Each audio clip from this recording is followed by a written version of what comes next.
Hey folks, today I'm going to walk you through how to use Multi-Sub Optimizer to optimize and integrate multiple subwoofers in your home theater. This is a piece of software written by Andy over at DIYaudioengineering.org. He writes this himself, makes it available for free for people to use. It's a great tool. It's meant to complement a lot of the different things that we already use in our home theaters, like REW, which I think a lot of people are used to using REW with the mini DSP to optimize their subs. I think one of the big differences and one of the big benefits of multi-sub optimizer is that not only does it optimize your sub performance for your main listening position, but it can also optimize the sub performance in the non main listening position seats. So, we're going to be using my home theater as an example. I've got three listening positions. We got a big couch with a main position, a center, in the middle of the couch, a left position, and a right position.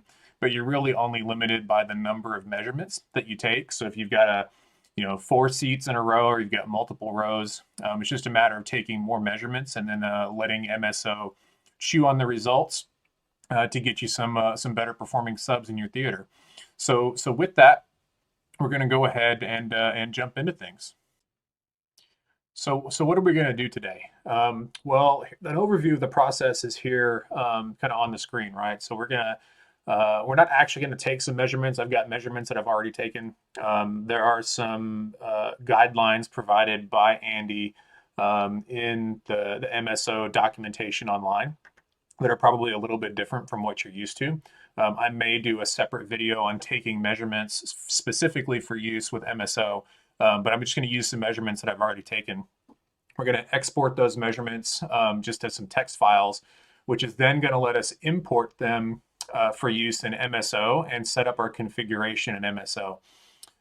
We'll set up two different configs. We're going to set up a baseline, and then what a config we'll just call optimize. It's going to show the output of our optimization.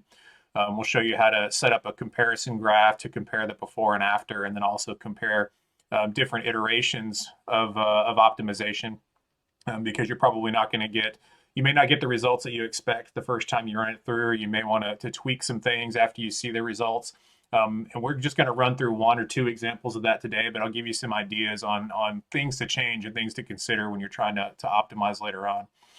We'll review and kind of compare the results against the baseline. We'll run, like I said, run through some options for improving the results. We'll run another optimization, and then I'll show you how to compare the results, not just by eyeballing the graphs, but also by using some of the performance metrics that are included as part of the MSO functionality. So with that, let's jump in and go ahead and get started.